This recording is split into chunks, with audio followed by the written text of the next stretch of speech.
Thank you for joining me in this little inspirational time. I want to share some things that during this time on GamePlanForLife.com, I want to share some things that are kind of personal to me. I'm normally speaking to myself when I have a chance to speak to you.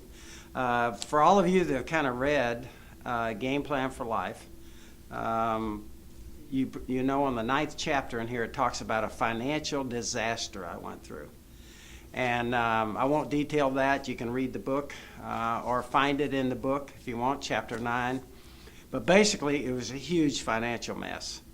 And as I kind of went through that, navigated that, Pat walked with it as we went through that in our life. And it was a tough time. I put her through a lot.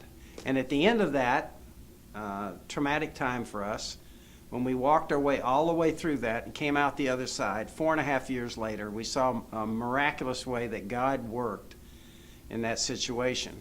But I came out of there, I wrote down 15 little things that I've learned from that financial mess. And I kind of tell everybody when I give my testimony, number one on that list, listen to your wife. Pat did not want me to get into that financial investment.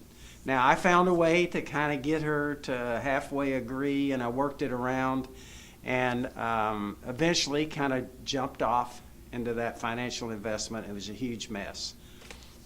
So I kind of learned a lot from that. So I kind of made a decision after that. I want to be a good student and learn from the adversity that happens in my life. And in this case, what I decided was, hey, if I do anything big going forward in my life financially, Pat needs to be totally on board. Not me trying to work her around and get her to do something, but her to say, hey, I think we need to do this. So after I come out of that financial mess, I relay this little story to you. I had a friend of mine about 1.5 years after I got through this financial mess. He came to me and he said, Joe, I got this investment that I would like to propose to you. Now this thing to me was the craziest thing I'd ever heard. It was investing in an oil lottery. And they lottery off oil leases out west. And he said, we figured this out, that if you stay in this oil lottery and we flood it, okay, with you kind of coming in and flooding it, trying to get as many purchases as we can in this oil lottery, over a period of 1 year, odds are you're going to hit. Now, I got to tell you, I listen to that and I kind of say to myself, this is crazy. And he said, could I come over and kind of pitch this to you and Pat? And I thought to myself, I said, this would be good. Yeah, why don't you do that? My wife is the most conservative person in the world. So he comes over that night.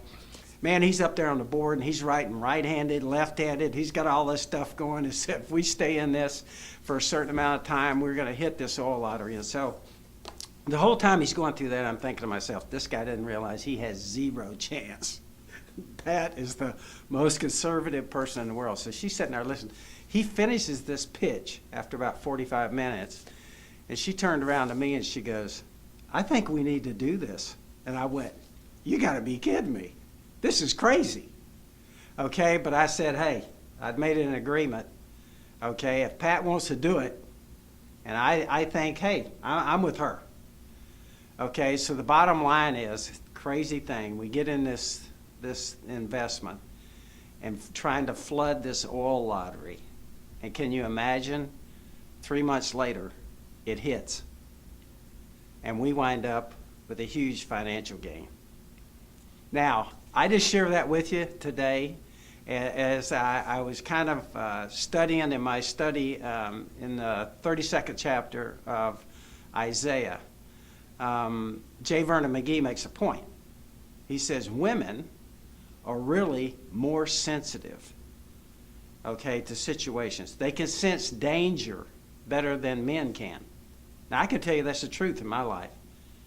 Pat, many times, and many times it might be when she's not even involved on a day-to-day basis with something, but I come home and kind of ask her advice on something, and she'll kind of say something that kind of leads me in the right direction to go. So I think when you have a mate, and I'm speaking to everybody out there that is married or everybody out there that is going to be married, I think the point is this. God has put her there for us.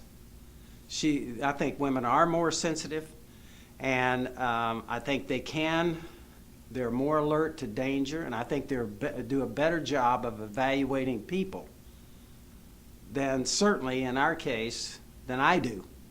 I have a tendency to like everybody. Pat is much more discerning in her spirit. So I would just share that with you as we start out 2014. That's something I've kind of learned in my life. And the other thing that I've had to do in my life is make a lot of big decisions. So certainly I want Pat involved with those decisions. But the other things that I've found in making big decisions, it could be a vocational change for you, which has happened to me many times. It could be in a financial investment. It could be something to do with our kids. If you're making big decisions, here's my suggestion. Number one, prayer. Make sure you're spending time with the Lord talking to Him about it. Number two, a serious Bible study.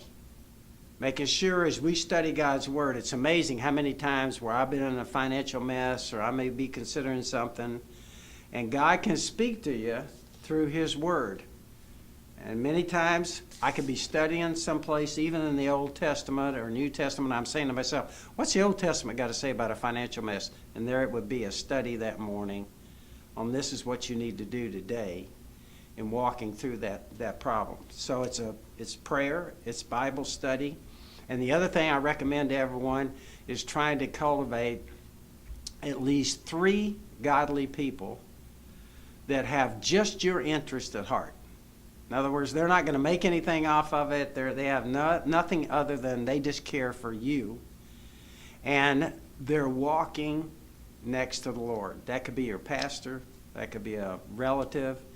And then, of course, the one other thing is making sure that you and your mate agree on big decisions.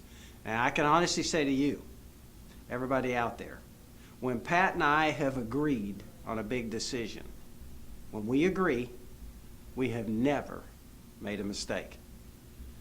And so I just share that with you as we start out 2014.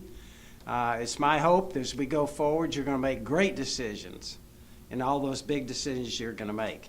Now, if you go to gameplanforlife.com, we have a lot of things there I think can help you. Number one, we give away this little free New Testament study Bible. It's got 14 little topics in it.